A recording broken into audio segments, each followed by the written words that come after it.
But dopamine is it's referred to as the feel good hormone, Yeah. or the happy hormone. But that's it is responsible for a lot of different things. So it's responsible to coordinate movement. Whenever we want to move our muscles, Mhm. dopamine. So the actual chemical is acetylcholine that makes it happen. But dopamine is essentially the chemical that tells acetylcholine to get going. And so that's why Parkinson's disease, which is a lack of dopamine, Hmm. has the tremors associated with it Interesting. because it's a lack of dopamine. Is there any relationship there with joy and happiness? I'm curious if it's just the physical version of like how dopamine plays into the physical there is Mhm. obvious, right? But does it also have an effect on the emotional state? Well, when dopamine is released, we feel good. It feels very good to have dopamine. Yeah. But we're constantly, it's like this idea of if you do something, now you have dopamine. And if you're not doing that thing, you don't have any dopamine. We're getting dopamine constantly. It's like Okay. Yeah. it's firing, and there's a part of the brain between the prefrontal cortex, the thinking part of our brain, and the feeling part of our brain, where dopamine is produced and where it gets released, and the Yeah. nucleus accumbens. Yeah. And it's, if you think about it right now, it's like it's constantly going like dopamine getting released.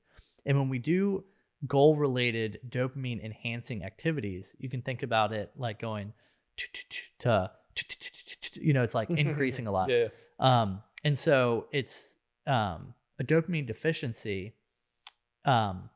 If you're balanced dopamine, if you're just kind of doing things that like we're just sitting here, if we're not thinking about a goal, we're still going to be getting dopamine, and we're going to be used to that amount. So it's not necessarily going to feel good. So as we move around, we're not necessarily getting this super good feeling of dopamine. Yeah. But as we increase it from baseline, it's that gap from baseline to the increase that feels really, really good.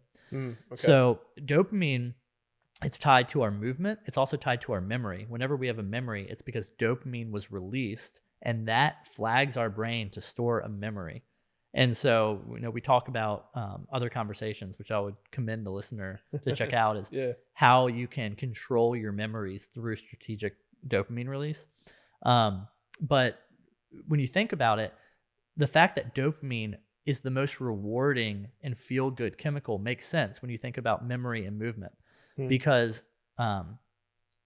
if you think about it from an evolutionary perspective, if you are in a tribe and you stumble across a new water source, you move towards a new water source, that is a big deal, because that increases significantly the likelihood that your tribe will survive It's in the survival. future. Yeah. And so you want to remember where it is, but you also want to be able to move back to your tribe and bring them back so that they know where it is, right? So this idea of movement and memory is tied to survival. Hmm.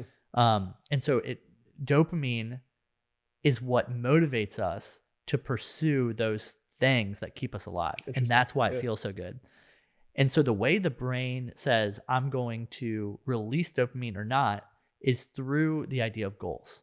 And so goals are intentions that our attention sets. So we have to focus our attention on something, and then have an intent for that thing to result in some kind of outcome.